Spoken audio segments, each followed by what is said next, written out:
Good afternoon, everybody, and welcome to Lowell Park here in Cotuit, Massachusetts. I am Sean Ellertson, alongside, as always, Matt Liberman. This is pre-game Kettle Talking. Matt, a lot to talk about today, but let's start about last night's game. A 3-0 win for Cotuit. What'd you like about that game? The pitching, when you don't give up a single run, the pitching has got to be doing something right, and they were lights out, getting a lot of swings and misses. Zane Collins specifically was able to keep the ball low, able to keep it in the zone as well. A lot of called strikes for him, but a lot of swings and misses. David Inman came in, provided some strong innings in relief, and Clark Coda, what a gun coming out of the bullpen. He was topping out around 96 and just coming over the top, firing, just able to rack up those strikeouts. He's been spectacular this season, only giving up one run so far.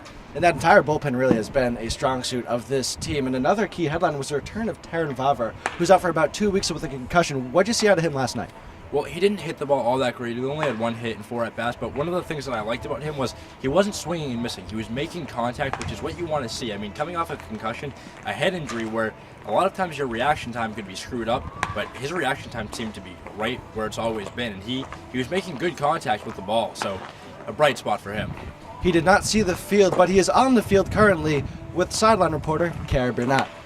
Thanks, Sean. Now, I'm here today with Terrin Vavra, who made his return to the lineup yesterday. Now, how did you feel after coming back after being out for almost 2 weeks? Yeah, it's been a while since I was able to be out on the field, and really good just to get back in there, get back into the swing of things. So just glad I got the opportunity last night, and hopefully I'll get more down the line here.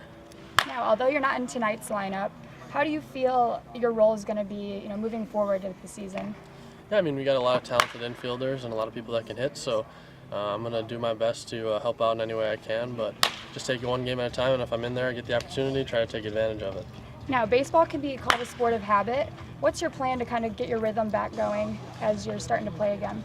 Really, it's just seeing pitches, so anytime I'm up to bat, just taking each pitch and watching it and really trying to learn from it and kind of get back into the swing of things. It's not that easy to jump back in and hit a 90-mile-an-hour fastball, so just trying to get back into the routine of seeing that and let my body do the rest. So. All right, well, thank you. Yeah, thank you.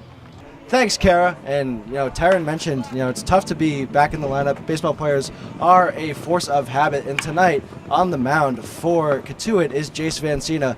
What has impressed you about him through the first 2 weeks of the season? Well, I think one of the things that impressed me when he was at college as well, but even more so while he's here, is his control, his command. He doesn't let balls slip out of the zone. He only had 4 walks all season at Michigan, and he's continued that pace here. He's not a big swing and miss guy, but he will force you to get ground outs, easy pop-ups. He really controls the ball well. And a couple lineup changes tonight for Cotuit, one of them being John Cresto not in the lineup. What's your take on that? I think it would have to do with the past few games. He hasn't hit the ball all that well the last few games. He's made some errors as well. He's been striking out a lot, getting a lot of swings and misses. He had a key play last night with the safety squeeze to score a run. He ended up getting a single on, but that was his only hit of the game. He had 3 strikeouts. When you really can't find the ball all that well, a day off might be good, because apparently Monday wasn't enough of a day off because he really didn't have all that great of a performance last night. And now let's go to Kara Biernat, who's standing fieldside with Coach Roberts with more lineup changes. Thanks, Sean. Now, I'm here today with head coach Mike Roberts. Now, yesterday, our pitchers were able to get themselves out of 2 huge jams. How impressed are you with their ability to get out of situations like that? Well, you got to throw strikes, so you're just hoping for a ground ball. We were fortunate in both those situations to get ground balls, but the 2 pitchers that were on the mound are ground ball guys. So the likelihood goes up, the percentage that we would get it in that situation. But really pleased because we were able to hold the ball game close until we could score a couple of runs. Now, you talked about throwing strikes. Do you push strikeouts in those situations, or do you just tell them to get out of it in whatever way they can? No, I never push strikeouts ever, because if that happens, it does. What we're trying to do is keep the ball low in the strike zone, and then most of the time the ball's not hit extremely hard. It gives you a chance with the ball in play. If you're fortunate enough to get a strikeout, great, but the 2 guys that were on the mound at that particular time are not really strikeout artists, so we're looking for a ground ball. Now, looking at the offense, we saw Terrin Vavra come back in, as I talked to you about yesterday. How do you think he did at the plate? Oh, I thought, considering he's only had 1 at bat in the last month, he did great. He looks at the ball really well, and you can tell he's got some baseball genes in him, and I thought he had a really good ball game coming back again. He had one at bat at Bourne before the concussion, and I thought he was an integral part of that ball game yesterday, and we were happy to have him back in the game. Now, I also noticed that the lineup's missing Genista. Is there a reason behind that today? Yeah, Grayson got hit by a pitch yesterday, and his leg's really swollen.